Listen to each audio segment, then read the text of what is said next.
تصريح خطير من إسماعيل صيباري يفاجئ به المنتخب المغربي بعد الإقصاء من كأس العالم، ويفجر مفاجأة كبرى تبكي المغاربة. شاهدوا ماذا قال.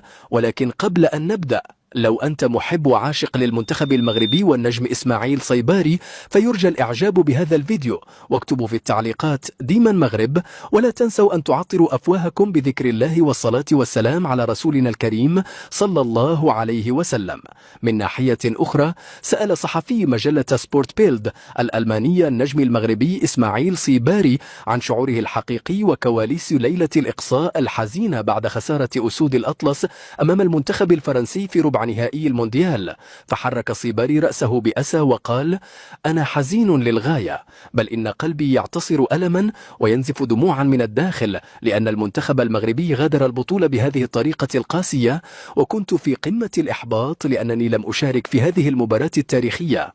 لقد أصيبت في اللقاء السابق أمام كندا في الدقيقة 22، وتلك الإصابة اللعينة جعلتني أبكي بشدة وحرارة في الممر المؤدي لغرف الملابس، لأنني كنت أعلم يقينا في تلك اللحظة أنني سأغيب عن مواجهة فرنسا. هذه المباراة تحديدا كنت أحلم بها ليل نهار، كأنها ثأر شخصي وضخم.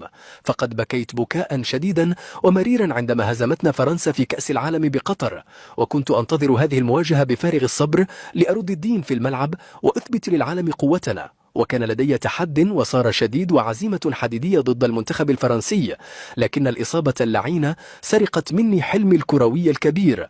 وهنا من خلال منابركم أتوجه باعتذار رسمي وحار لكل المغاربة على هذا الإقصاء المرير، وأقسم بالله العلي العظيم أنني لم أبخل بنقطة عرق واحدة، وأنني كنت أضحي بكل ما أوتيت من قوة وصحة في كل دقيقة لعبتها أنا وزملائي في هذا المونديال الصعب، لكي نسعد قلوب المحبين والفقراء في بلادنا الغالية.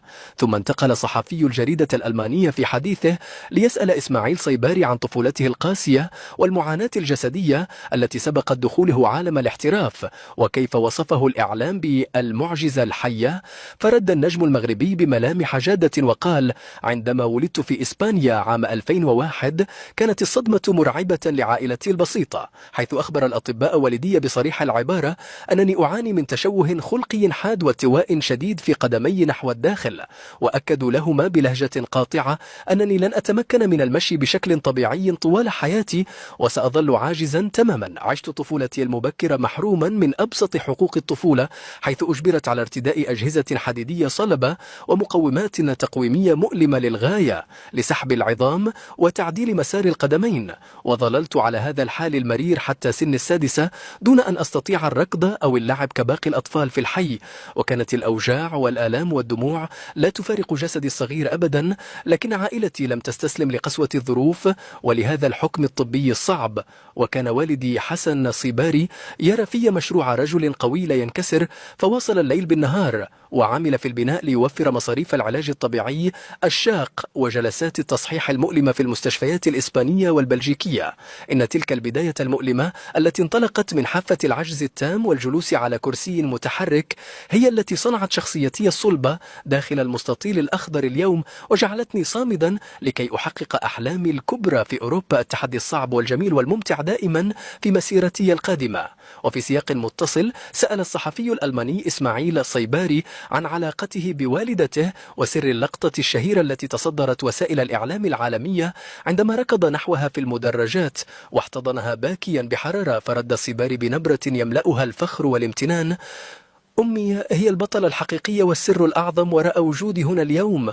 فقد رفضت تماما تصديق كلام الأطباء المحبط في صغري، وكانت اليد الحانية التي تمسح دموعي وأوجاعي كل ليلة لقد أمضت سنوات طويلة من عمرها، وهي تدلك قدمي الملتويتين بالزيوت الساخنة وتعيد ربط الأجهزة الحديدية المؤلمة، وهي تبكي سرا في زوايا البيت خوفا على مستقبلي، وكانت تصلي وتدعو الله في كل سجود لكي يمنحني حياة طبيعية فقط، ولم تكن تفكر أبدا أو تحلم بأنني سأصبح يوما لاعبا مشهورا أو أتقاضى ملايين اليوروهات في أوروبا.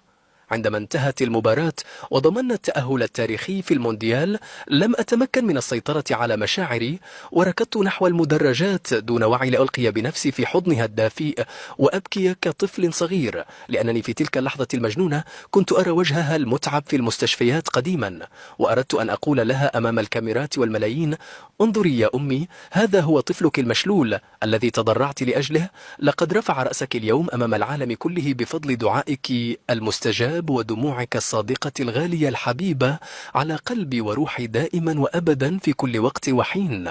بعد ذلك وجه صحفي سبورت بيلد سؤالا دقيقا حول دور والده حسن صيباري وعن سبب غيابه النسبي عن الأضواء مقارنة بوالدته رغم كفاحه الطويل، فأجاب إسماعيل صيباري باعتزاز شديد: والدي هو الجندي المجهول والعمود الفقري الذي استندت عليه عائلتنا في أحلك الظروف، وإذا كانت أمي تمثل العاطفة والدعاء فإن أبي هو الالتزام والصلابة والواقعية الصارمة التي صنعت مني لاعبا محترفا بعقلية قتالية لا تعرف الخوف.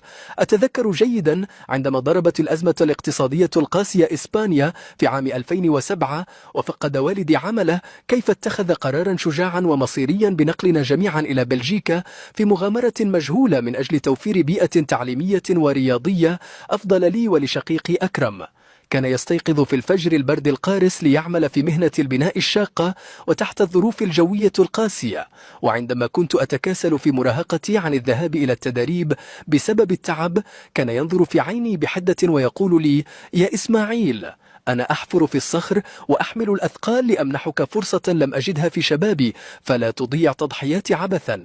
تلك الكلمات القاسية والملهمة في آن واحد غرزت في أعماقي أن كرة القدم ليست مجرد لعبة للتسلية أو كسب المال، بل هي مسؤولية كبرى لإنقاذ عائلتي. ورد الجميل لهذا الرجل العظيم الذي ضحى بعمره وصحته لأجلنا في غربته الصعبة لكي نعيش بكرامة وشرف. ثم سأل الصحفي الألماني إسماعيل صيباري عن تفاصيل صفقة انتقاله المدوية إلى نادي بايرن ميونخ الألماني مقابل 55 مليون يورو وعقده الممتد حتى عام 2031، وكيف يرى المنافسة الشرسة هناك. فرد النجم المغربي بكل ثقة وعزيمة: الانتقال إلى بايرن ميونخ هو خطوة تاريخية وعظيمة في مسيرتي الاحترافية، فالبايرن نادي عالمي كبير وعريق ولا يقبل بغير منصات التتويج والذهب، وجاء هذا التعاقد بطلب وإلحاح مباشر من المدير الفني فينسنت كومباني الذي أقنعني بمشروعه التكتيكي. أنا جئت إلى قلعة أليانز أرينا لكي أشرف الشعب المغربي والعربي في هذا الكيان البافاري الضخم، وأقولها علنا وبكل صراحة لوسائل الإعلام وللجماهير: أنا لم آتي إلى ميونخ لكي أجلس على دكة الاحتياط أو أكون مجرد لاعب تكميلي في القائمة، بل جئت لأثبت نفسي بقوة كعنصر أساسي لا غنى عنه. لدي تحد كروي كبير وضخم في البوندسليغا، وسأقاتل في التدريبات والمباريات لأؤكد للجميع أنني الأحق بالتواجد في التشكيل الأساسي لخط وسط الفريق دائما، ومستعد لبذل كل جهدي للفوز بجميع البطولات الممكنة مع البايرن، من الدوري الألماني إلى دوري أبطال أوروبا الحلم القادم والهدف الأسمى لي.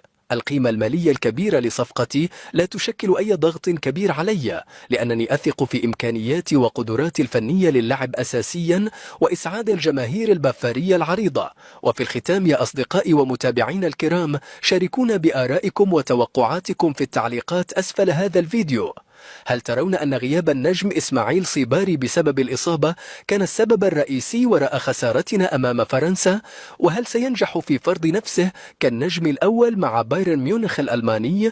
لا تنسوا الإعجاب بالفيديو لدعمنا على تقديم المزيد، والاشتراك في القناة وتفعيل زر الجرس لتصلكم كل الأخبار الرياضية الحصرية أولا بأول.